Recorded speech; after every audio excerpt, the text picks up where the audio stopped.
Emma Wilson spent 3 years working quietly as an administrative assistant at Wilson Global, serving coffee, organizing meetings, and remaining invisible to the executives. No one recognized her, not even her own father and younger brother Michael. They believed she had disappeared years earlier after leaving the family business. On the morning of an important merger meeting with Sterling Enterprises, the executives gathered confidently in the boardroom. Michael, the company's chief financial officer, boasted that Sterling needed the deal more than Wilson Global. He even ordered Emma to serve premium coffee, treating her like she was nothing more than office staff. When Sterling's legal counsel arrived, he handed confidential folders to every board member.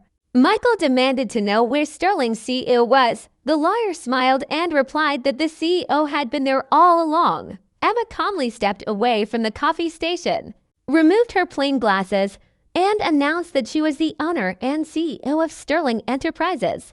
The room fell silent as everyone opened the documents confirming that Sterling had quietly acquired a controlling 51% stake in Wilson Global. Her father could barely believe it. Michael was even more shocked when he realized the quiet secretary he had ordered around for years was actually the woman who now owned the company.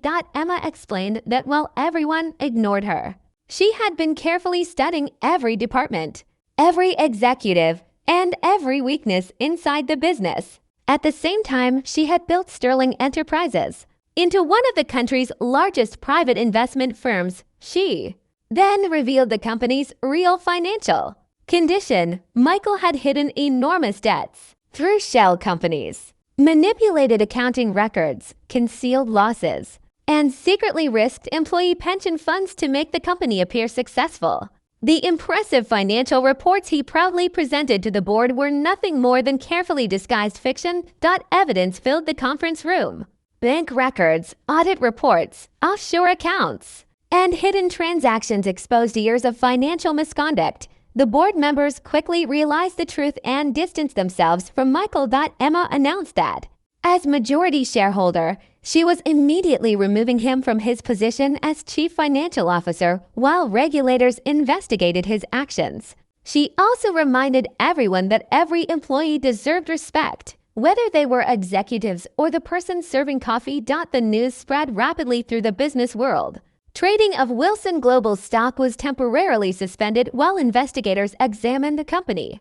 Financial reporters surrounded the headquarters, fascinated by the story of the secretary who had secretly become the company's owner.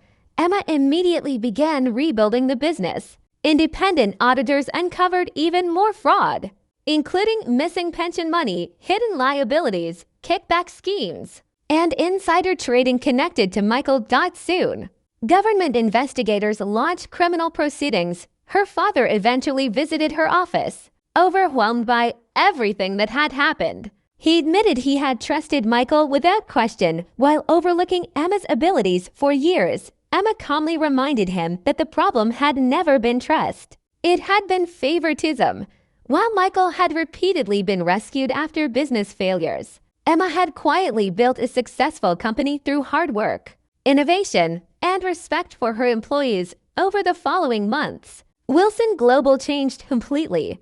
Corrupt executives were removed and replaced with experienced professionals. Hidden debts were openly addressed using Sterling's financial resources. Employee pension funds were fully restored, and the company returned to stability under Emma's leadership. Michael eventually pleaded guilty to multiple financial crimes. Their father retired permanently, finally accepting that his daughter had become the leader the company truly needed. Emma refused to move into Michael's luxurious executive office. Instead, she converted the space into a daycare center for employees' children, believing that leadership meant improving people's lives rather than displaying power. Months later, she received an invitation to her father's retirement celebration.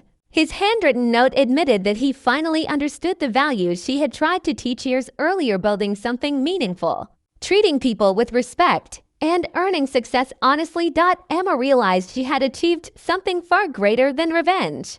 She had saved a failing company, protected its employees, and proved that real leadership is measured not by titles or family expectations, but by integrity, vision, and the willingness to build something that lasts.